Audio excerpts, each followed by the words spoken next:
Nama Bapa dan Putra dan Roh Kudus. Amin. Mari kita lanjutkan pelajaran kita, saudara. Tadi kita telah berbicara mengenai Krisma, ya, sakramen yang kedua. Setelah kita menerima sakramen kelahiran kembali melalui baptisan dan diberi sakramen kehidupan melalui Krisma, maka kita mendapatkan sakramen makanan rohani, yaitu perjamuan kudus. Perjamuan kudus itu adalah merupakan kesakramen terpuncak, ya. Tujuan daripada semua sakramen itu akhirnya menujunya kepada perjamuan kudus ini. Mengapa begitu?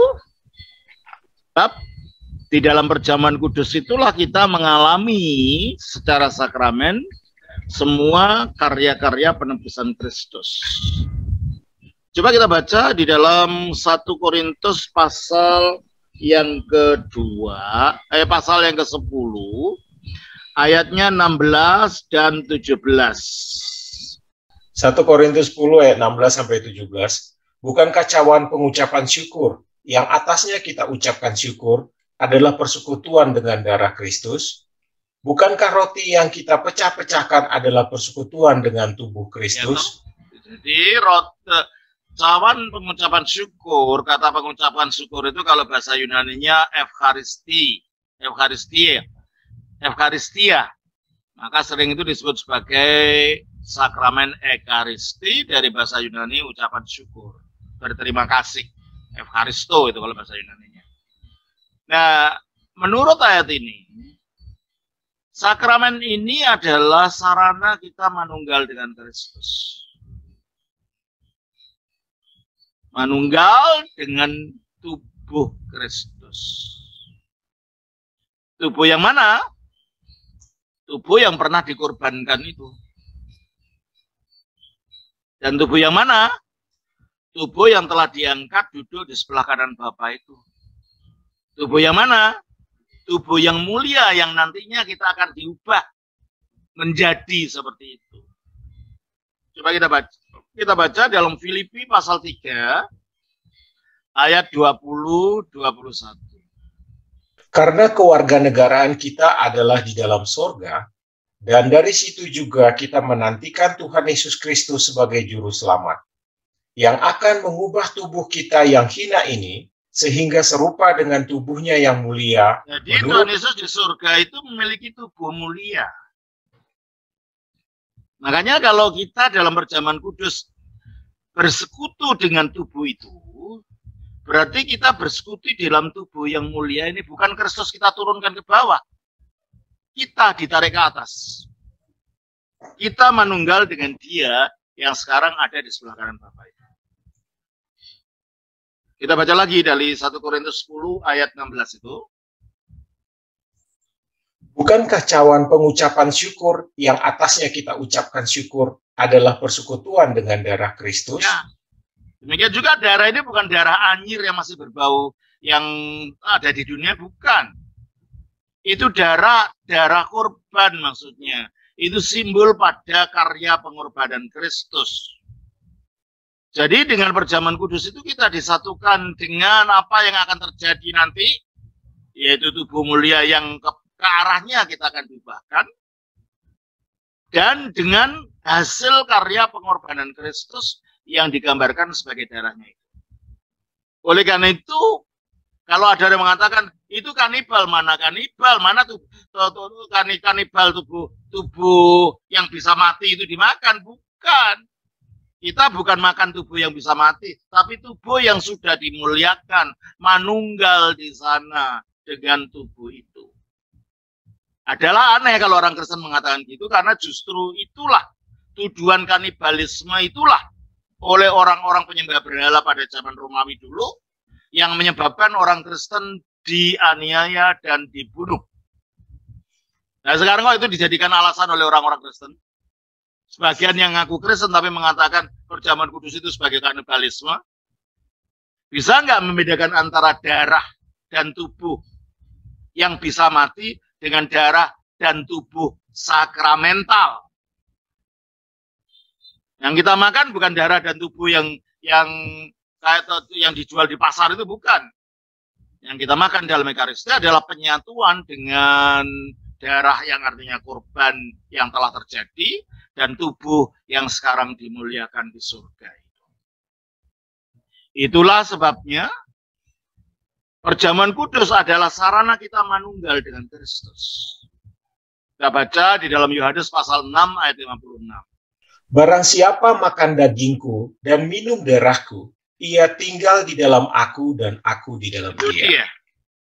Barang siapa makan dagingku dan minum darahku, ia tinggal dalam aku dan aku tinggal dalam dia. Nah, ini orang yang tidak percaya mengenai Ekaristi atau perjamuan kudus itu ditafsirkan macam-macam lagi. Wah, ini manunggal artinya dengan firman-Nya. Bukan, itu berbicara tentang perjamuan kudus. Ini berbicara mengenai penyatuan kita di dalam tubuh dan darah Kristus dalam wujud roti dan anggur. Di mana di situ kita disatukan dengan Dia, di mana di situ kita manunggal dengan tubuh dan darah Kristus. Dan ini adalah merupakan inti kehidupan gereja, inti eksistensi gereja.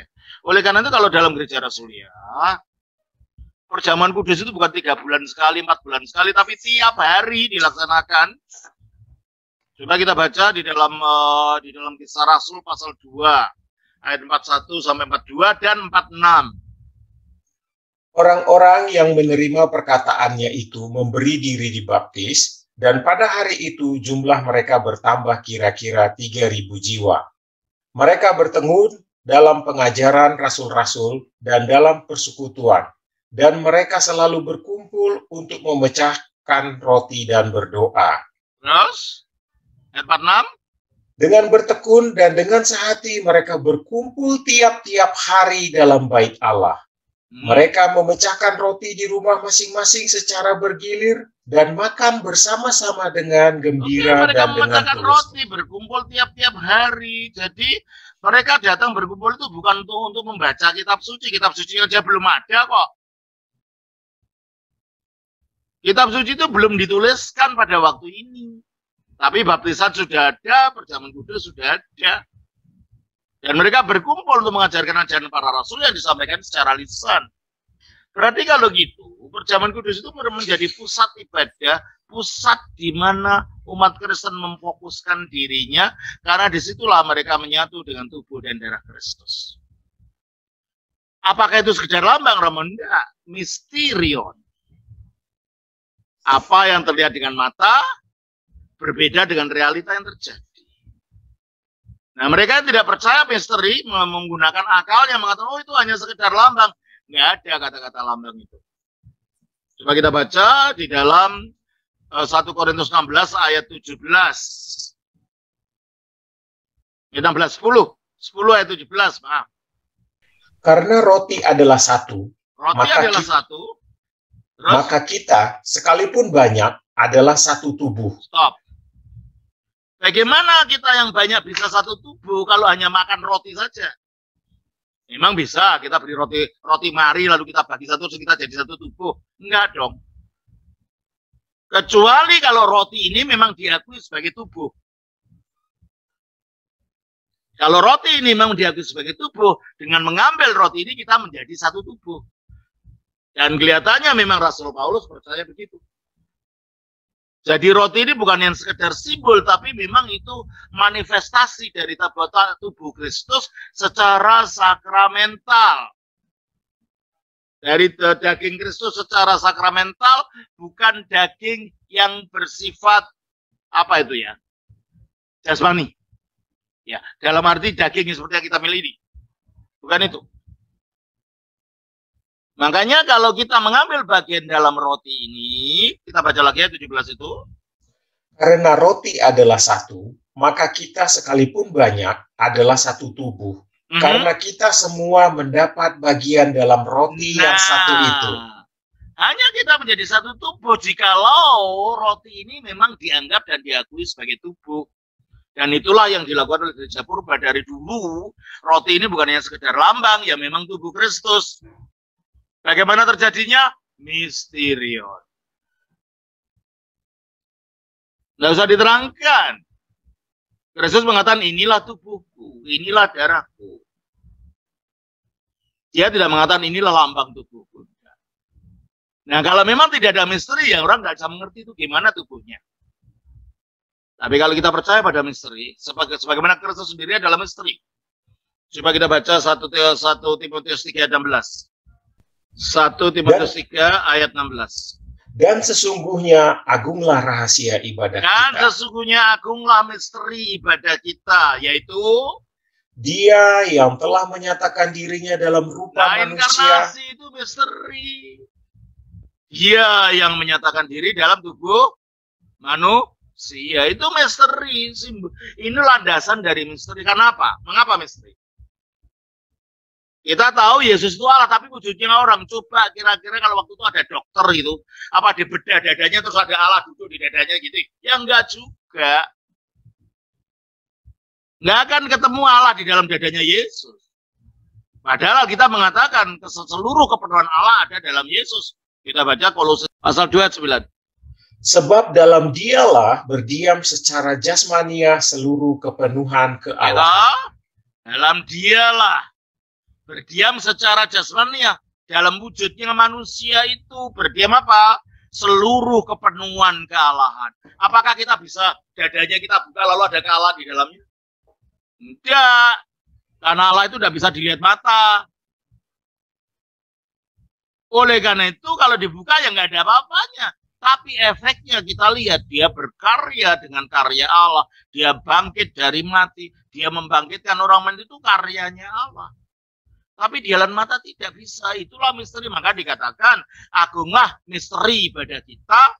Dia menyatakan diri dalam wujud manusia.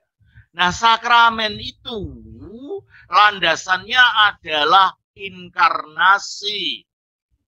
Sebagaimana melalui benda jasmani, tubuh, darah, paku, kayu, palu, tombak. Itu mendatangkan keselamatan bagi manusia. Demikianlah roti, anggur, air itu menjadi sarana rahmat ilahi disampaikan kepada kita, dan itu hanya bisa diterima oleh iman dan diyakini sebagai misteri. Kalau kita tidak memberikan tempat pada misteri dan semuanya dengan akal, nggak akan jalan iman itu, gitu loh. Gimana kok Allah bisa di manusia? Gimana Allah kok bisa dilahirkan oleh wanita? Dan seterusnya, dan seterusnya. Dan itulah dikatakan sebagai misteri, sebagaimana sakramen ini juga misteri. Makanya dikatakan di dalam 1 Korintus pasal 11 ayat 23. Sebab apa yang telah kuteruskan kepadamu, telah aku terima dari Tuhan, yaitu bahwa Tuhan Yesus pada malam waktu ia diserahkan, ia mengambil roti. Dan sesudah itu ia mengucap syukur atasnya. Ia memecah-mecahkannya dan berkata, inilah tubuhku yang diserahkan bagi kamu. Perbuatlah ini menjadi peringatan akan aku. Terus? Demikian juga ia mengambil cawan.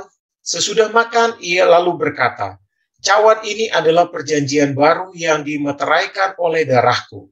Inilah tubuhku. Yesus tidak mengatakan inilah lambang tubuhku. Nggak ada kata lambang itu.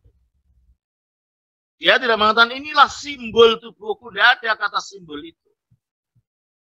Nah, mereka menafsirkan itu sebagai simbol karena menjadi peringatan. Iya. Peringatan itu dimengerti sebagai kenang-kenangan kayak kita mengenangkan upacara 17 Agustus gitu loh.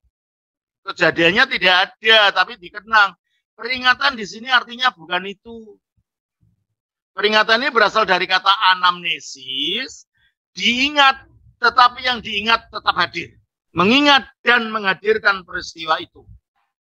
Sehingga peristiwa yang terjadi 2000 tahun yang lalu itu tetap hadir di depan kita oleh apa? Oleh Roh Kudus. Makanya kalau dalam gereja ortodoks, dalam perjamuan kudus itu, selalu ada doa namanya doa anamnesis. Doa anamnesis itu diucapkan oleh Romo, turunkanlah rohmu yang kudus itu. Dan jadikanlah roti ini menjadi tubuh Kristus yang mulia. Umat menjawab amin. Lalu, dan apa yang dalam cawan ini, darah Kristusmu yang mulia, amin. Ubahkan mereka dengan rohmu yang kudus. Amin, amin, amin. Itu puncaknya daripada konsekrasi roti dan anggur itu. Sehingga itu dinyatakan sebagai tubuh dan darah Kristus karena ada Roh Kudus yang bekerja. Karena ada Roh Kudus yang menyatakan itu sebagai tubuh dan darah Kristus. Sehingga ketika kita makan roti dan anggur, kita memang ambil bagian di dalam tubuh dan darah sakramental Kristus. Oleh karena itu bukan kanibalisme. Karena ini tubuh sakramental. Ya, kita lanjutkan. Dari 1 Korintus pasal 11 tadi. Ayatnya yang ke-24 ya. Teruskan. Cawan ini adalah perbuatan baru yang dimeteraikan oleh darah. Cawan ini adalah perjanjian baru. Perjanjian baru itu bukan kitab. Cawan itu loh. Nah, karena perjanjian baru itu muncul dari komunitas perjanjian baru di sekitar cawan, sumbernya dari sana, maka akhirnya setelah tulisan-tulisan dan ajaran yang tertulis oleh para rasul itu yang diajarkan kepada komunitas perjanjian baru di sekitar cawan itu disebut sebagai kitab perjanjian baru. Kitabnya komunitas perjanjian baru, gitu loh. Jelas ya? Jelas. Maka makin kita menyatu dengan cawan, makin kita melekat pada perjanjian itu. Berarti perjamuan kudus itu sangat penting dan sangat sentral, sebab disitulah di mana perjanjian baru itu dinyatakan dalam bentuknya yang konkret, yaitu dalam sakramen perjamuan kudus itu. Teruskan. Perbuatlah ini setiap kali kamu meminumnya, menjadi peringatan akan aku. Nah, anamnesis ini. Peringatan itu bukan sekedar kenang-kenangan. Mengingat dan menghadirkan dan berpartisipasi dari apa yang hadir itu. Makanya kita bersekutu dengan tubuh Kristus menurut 1 Korintus 10 ayat 16 tadi. Teruskan. Sebentar. Mari kita lanjutkan, Pak Jas ya. 16 mau ya, 1 Korintus 10 ayat 16. Bukan. 1 Korintus 11 tadi loh, ayat 25 tau. Sekarang. Oh iya.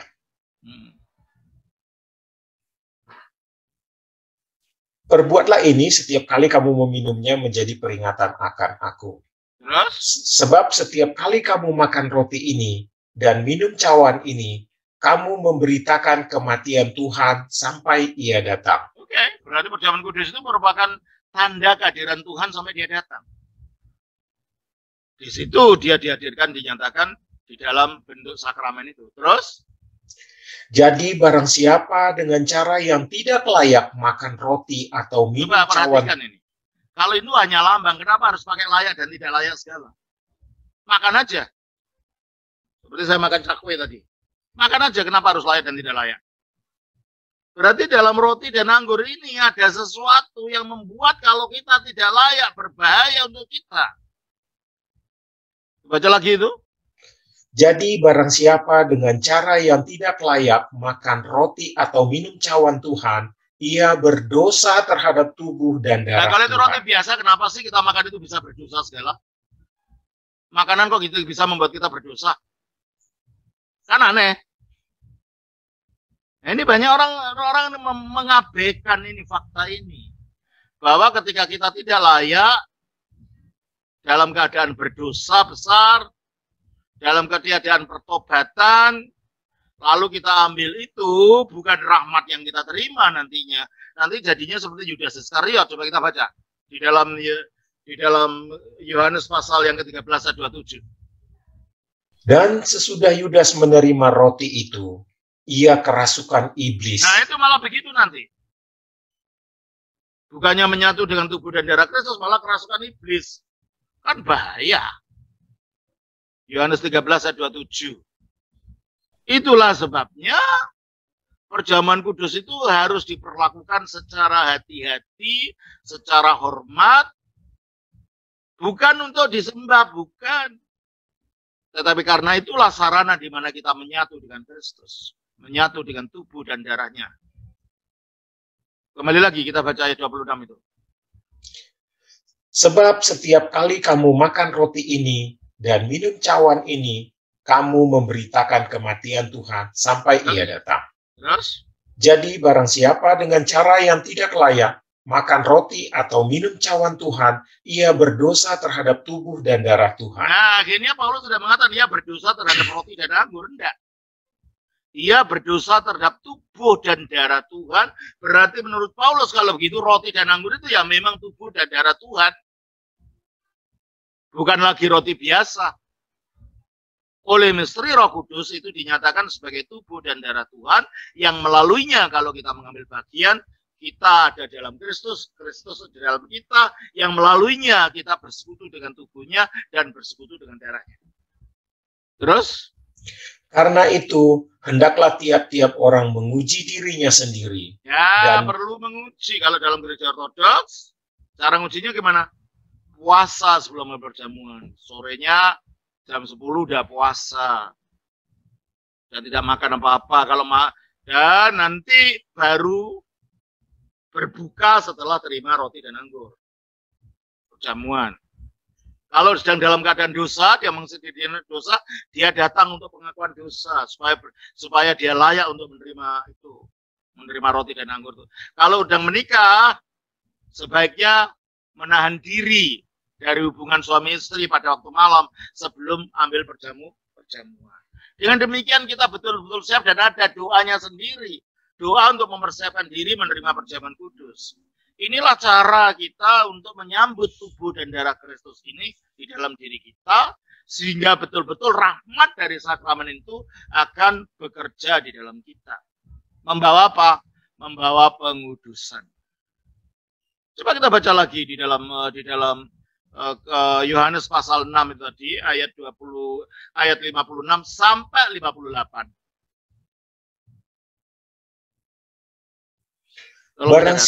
Barang siapa makan dagingku dan minum darahku, ia tinggal di dalam aku dan aku di dalam dia. Sama seperti Bapa yang hidup mengutus aku dan aku hidup oleh Bapa, demikian juga barang siapa yang memakan aku akan hidup oleh aku.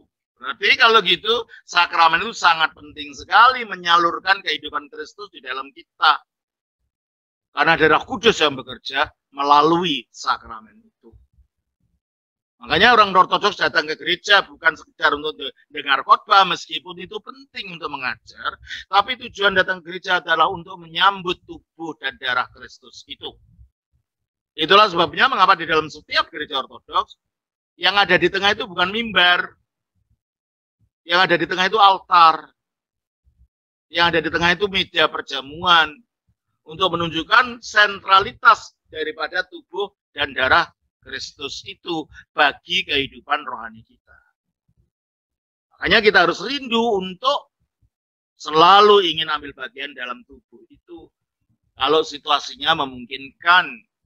Kalau seandainya di tempat-tempat yang Romo belum ada, ya tunggu kalau sampai Romo datang. Tapi sementara itu, dia membangun dirinya melalui hidup doa, melalui puasa, melalui membaca kitab suci. Itulah cara-cara supaya kita tetap dalam kontak dengan Tuhan.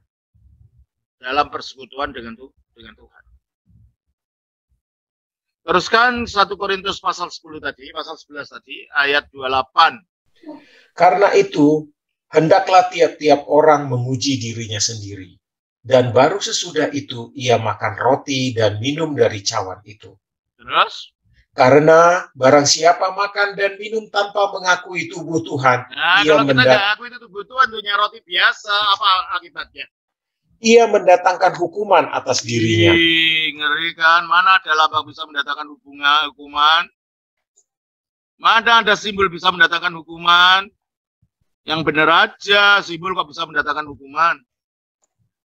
Tunjukkan memang itu bukan simbol, memang itu realita oleh kuasa Roh Kudus sebagai misterion yang menyatakan kehadiran tubuh dan darah Kristus yang telah ditumpahkan, darahnya telah ditumpahkan bagi keselamatan kita itu.